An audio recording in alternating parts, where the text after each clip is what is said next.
अस्सलाम वालेकुम। आज का टॉपिक हमारा बेसिकली तो ये है evolution from prokaryote to eukaryote कि किस तरह ये यूकैरियोटिक सेल प्रोकैरियोटिक सेल से इवॉल्व हुए। अभी हम यूकैरियोटिक सेल की हिस्ट्री और इनके बनने के प्रोसेस को तो डिस्कस नहीं करेंगे। अभी हम दो हाइपोथेसिस को डिस्कस करेंगे जिनके मुताबिक शायद साइंटिस्ट के ख्याल में इस तरह से यूकैरियोटिक सेल इवॉल्व हुए या इस तरह से, क्योंकि अब टाइम में पीछे तो नहीं जा सकते, अब हाइपोथेसिस डेवलप कर सकते हैं। वो हाइपोथेसिस सही भी हो सकते हैं, गलत भी। अभी पहला हाइपोथेसिस है एंडो सिम्बायोट हाइपोथेसिस। इसके मुताबिक लार्ज एनारोबिक अमीबाइड प्रोकैरियोट, ये जो आपको नज़र आ रहा है पीले रंग में, इसने क्या किया, इंजस्ट स्मॉल एरोबिक बैक्टीरिया। इसने ये छोटा एरोबिक बैक्टीरिया इंजस्ट किया, निगला। Aerobic bacteria stabilise within it, बजाय इसके एरोबिक बैक्टीरिया हजम होता वो उसके अंदर स्टेबलाइज हो गया। So large anaerobic become eukaryote, तो इस तरह से ये एनारोबिक क्या बन गया, यूकैरियोट बन गया। वो एरोबिक बैक्टीरिया ने उसके अंदर क्या बना लिए, ऑर्गेनेली बना लिए। अब हम देखते हैं दिस आइडिया इज कॉल्ड एंडोसिम्बायोट। तो ये एंडोसिम्बायोट की डेफिनेशन है। ओरिजिन ऑफ माइटोकॉन्ड्रिया की बात करें तो वो इंजस्ट होने वाले एरोबिक बैक्टीरिया जो से है, वो जिसम में उन्होंने एरोबिक बैक्टीरिया ने क्या बना दिया, माइटोकॉन्ड्रिया बना दिया, और उसी माइटोकॉन्ड्रिया से क्या हो गया, फिर एरोबिक रेस्पिरेशन शुरू हो गई। अब देखें ये aerobic bacteria as a symbiosis रहने लग गया। एंडो अंदर आया, इंटरनल आया और सिम्बियोसिस के तौर पे रहने लग गया। इसी वजह से इसको एंडोसिम्बायोट कहते हैं। ये तो माइटोकॉन्ड्रिया बन गया। फिर है जी ओरिजिन ऑफ फ्लैजेला। फिर क्या किया, इस सेल ने एक और बैक्टीरिया को इंगल्फ किया, उनका नाम है स्पायरोकीट। ये स्पाइरल बैक्टीरिया होते हैं। जब इनको इंगल्फ किया तो इन बैक्टीरिया ने फ्लैजेला बना दिया, ये अमीबो फ्लैजिलेट बन गया। फिर हम देखते हैं ओरिजिन ऑफ क्लोरोप्लास्ट। अब देखें ये जो अमीबो फ्लैजिलेट है ना, ये एज सच क्या बना देगा, हिट्रोट्रॉफिक यूकैरियोट। ये हिट्रोमॉर्फिक नहीं, हिट्रोट्रॉफिक है। ये क्या बना देगा, हिट्रोट्रॉफिक यूकैरियोट, जो अपनी खुराक खुद नहीं बना सकता। लेकिन अगर यही अमीबो फ्लैजिलेट एक साइनोबैक्टीरिया को इंगल्फ कर ले तो साइनोबैक्टीरिया उसके अंदर क्या बना देगा, क्लोरोप्लास्ट बना देगा। तो जब साइनोबैक्टीरिया को इंगल्फ करेगा तो वो ऑटोट्रॉफिक यूकैरियोट बनेगा, क्योंकि साइनोबैक्टीरिया ने क्लोरोप्लास्ट बना दिया जो फोटोसिंथेसिस करेगा। लिहाजा ये अगर साइनोबैक्टीरिया इंगल्फ ना हुआ तो हिटोट्रॉफिक यूकैरियोट बना, अगर इंगल्फ हो गया तो ऑटोट्रॉफिक यूकैरियोट बन जाएगा।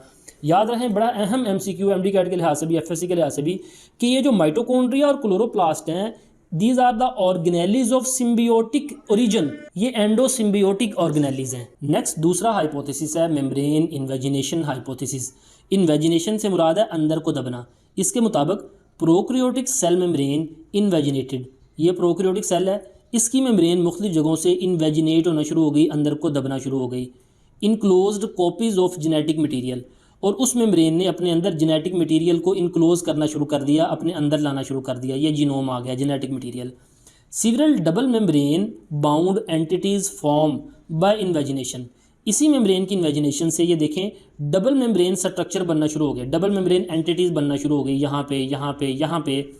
Then change into mitochondria, nucleus and chloroplast, और वही डबल मेम्ब्रेन एंटिटीज ने क्या बना दिया, क्लोरोप्लास्ट बना दिया, किसी ने माइटोकॉन्ड्रिया बना दिया और किसी ने फिर न्यूक्लियस बना दिया। तो इसे हम कहते हैं मेम्ब्रेन इन्वेजिनेशन हाइपोथेसिस के मेम्ब्रेन ने इन्वेजिनेट होकर ऑर्गेनेलिज बनाए और प्रोकैरियोटिक सेल से यूकैरियोटिक सेल बन गया। क्योंकि जब ऑर्गेनेलिज बन जाएंगे तो वो यूकैरियोटिक सेल कहलाएगा, क्योंकि यूकैरियोटिक सेल में मेम्ब्रेन बाउंड ऑर्गेनेलिज होते हैं, वेल डिफाइंड न्यूक्लियस होता है, जबकि प्रोकैरियोटिक सेल में ना तो मेम्ब्रेन बाउंड ऑर्गेनेलिज होते हैं, ना ही वेल डिफाइंड न्यूक्लियस होता है। ये सिंपल सेल होता है, ये कॉम्प्लेक्स सेल होता है। फिर हम देखते हैं significance of evolution of eukaryote. अब यूकैरियोट बनने का फ़ायदा क्या हुआ, कॉम्प्लेक्सिटी। यूकैरियोटिक सेल एक पेचीदा सेल है और जिसकी वजह से डाइवर्सिटी आई, क्योंकि जब पेचीदा सेल बना ज़िंदगी में पेचीदगी आई और डाइवर्स लाइफ बनी, मुख्तलिफ़ किस्म के जानदार बने और उनकी एग्जिस्टेंस पॉसिबल हुई। जितनी पेचीदगी होगी उतना जानदार पेचीदा इन्वायरमेंट में एग्जिस्ट करेगा। तो पहले जो जानदार बने मल्टी सेलुलर ऑर्गेनिज्म बने, वो सिंपल थे, यानी सिंपल मल्टी सेलुलर ऑर्गेनिज्म बने यूकैरियोटिक। फिर डिफरेंट सेल्स जो से थे ना, मुख्तलिफ सेल ने आपस में मिलकर टिश्यू बनाए, टिश्यू ने ऑर्गन बनाए, ऑर्गन्स ने मिलकर एक पेचीदा कॉम्प्लेक्स मल्टी सेलुलर ऑर्गेनिज्म बना दिया। तो इसका फ़ायदा क्या हुआ, adaptation in great variety of environment. Eukaryotic जानदार जो से हैं मुख्तलिफ ग्रेट वैरायटी, बहुत सारी वैरायटी के इन्वायरमेंट में, सहरा में, पानी में, हवा में, मुख्तलिफ इन्वायरमेंट में वो रहने के काबिल हुए और लाइफ जो सी है वो डाइवर्स फॉर्म के अंदर वजूद में आई। तो ये था आज का लेक्चर, उम्मीद है आपको समझ आई होगी। फीडबैक ज़रूर दीजिएगा। मिलते हैं नेक्स्ट लेक्चर के साथ। अस्सलामु अलैकुम वरहमतुल्लाहि वबरकातुहू।